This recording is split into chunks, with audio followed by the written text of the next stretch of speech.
ઠંડી પડશે, ફરી વરસાદ થશે, ચોમાસા જેવો માહોલ બનશે. તો જનરલી જોયું છે કે ચોમાસાનો જે પાક હતો એ પાછોતરો વરસાદ થવાને કારણે ખૂબ મોટું નુકસાન થયું છે. નવરાત્રિમાં જે વરસાદ પડ્યો છે એના કારણે હવે શિયાળુ પાકની શરૂઆત થશે, ઘઉંનો પાક થશે અને ત્યારે જીરુંનો પાક થતો હોય છે.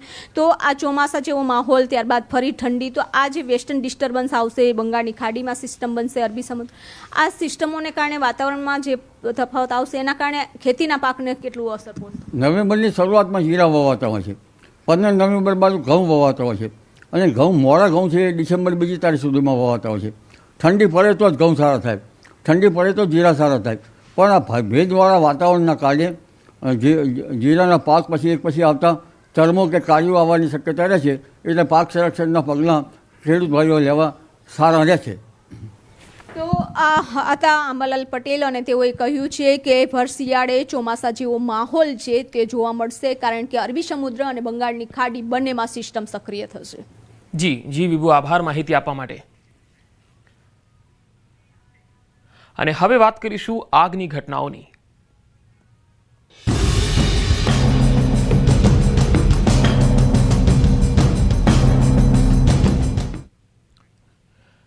મહેસાણામાં દિવાળીની રાત્રિએ બન્યા આગના બનાવો. મહેસાણા શહેરમાં 3 સ્થળે આગ લાગી. ફટાકડાને કારણે વેરાણ કચરાના સ્થળે આગ લાગી ગઈ.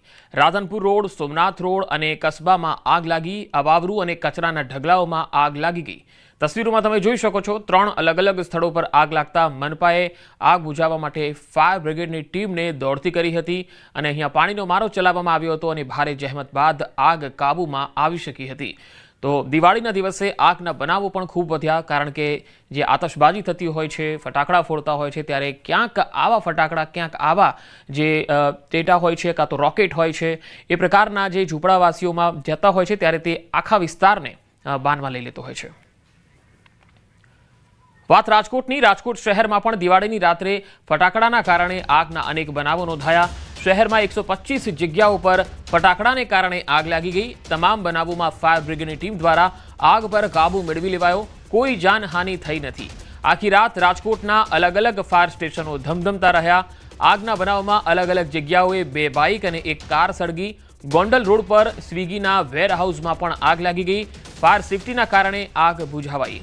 મવડી વિસ્તારમાં રામધામ મંદિર ખાતે ખુલ્લા પ્લોટમાં ભીષણ આગ લાગી ગઈ. તો રાજકોટના જૂના એરપોર્ટમાં સુકાયેલા જાડી ઝાખરામાં આગ લાગી ગઈ હતી.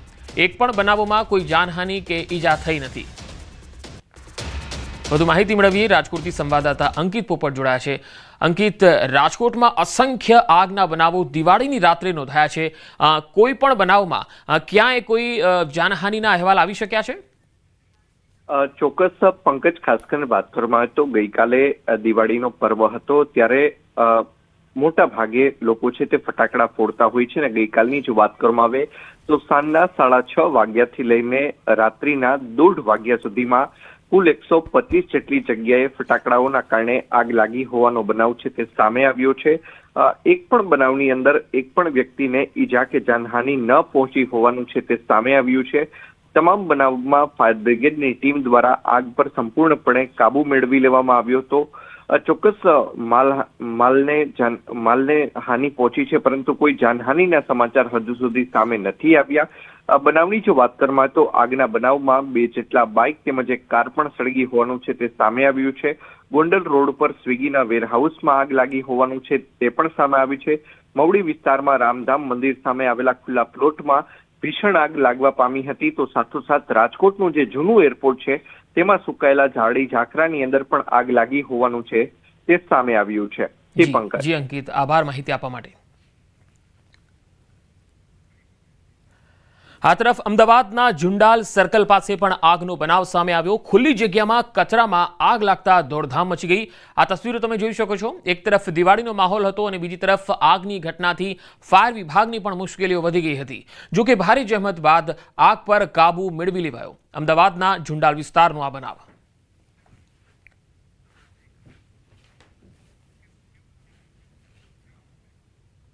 વધુ સમાચારો પર નજર કરીશું. હાલ રોકાઈશું એક વિરામ માટે.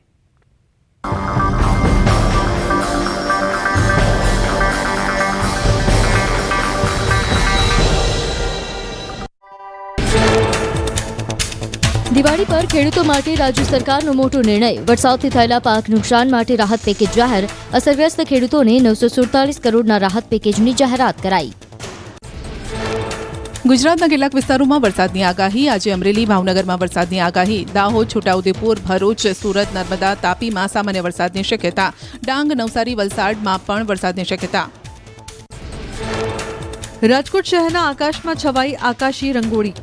રંગીલા રાજકોટવાસીઓએ અનેરા ઉત્સાહ સાથે દિવાળીના પર્વની ઉજવણી કરી. મહિલાઓ ઢોલ નગારાના તાલે ગરબે ઝૂમી. વડોદરાના અટલાદરા બીએપીએસ મંદિર ખાતે દિવાળીની અદ્ભુત ઉજવણી થઈ. બીએપીએસ સ્વામિનારાયણ મંદિર દિવાળી પર્વની ઝગમગાહટમાં ઝળહળી ઉઠ્યું. મંદિરનું સંપૂર્ણ પરિસર વિવિધ રંગબેરંગી લાઇટ્સથી શણગારાયું. પીએમ મોદીએ ગોવામાં નેવીના જવાનો સાથે મનાવી દિવાળી. દિવાળી પર્વ પર આઈએનએસ વિક્રાંતની લીધી મુલાકાત. દેશના જવાનોને પાઠવી દિવાળીની શુભકામનાઓ. કહ્યું, આ દિવાળી છે બહુ ખાસ. સેનાના જવાનો છે મારો પરિવાર. પ્રધાનમંત્રી મોદીએ સશસ્ત્ર દળોને કરી સલામ. કહ્યું, ત્રણેય સેનાઓ વચ્ચેના જબરદસ્ત સંકલનને કારણે ઓપરેશન સિંદૂરમાં પાકિસ્તાનની ઘૂંટણીએ પડવા કર્યો મજબૂર. ગીતોમાં કરાયું ઓપરેશન સિંદૂરનું વર્ણન.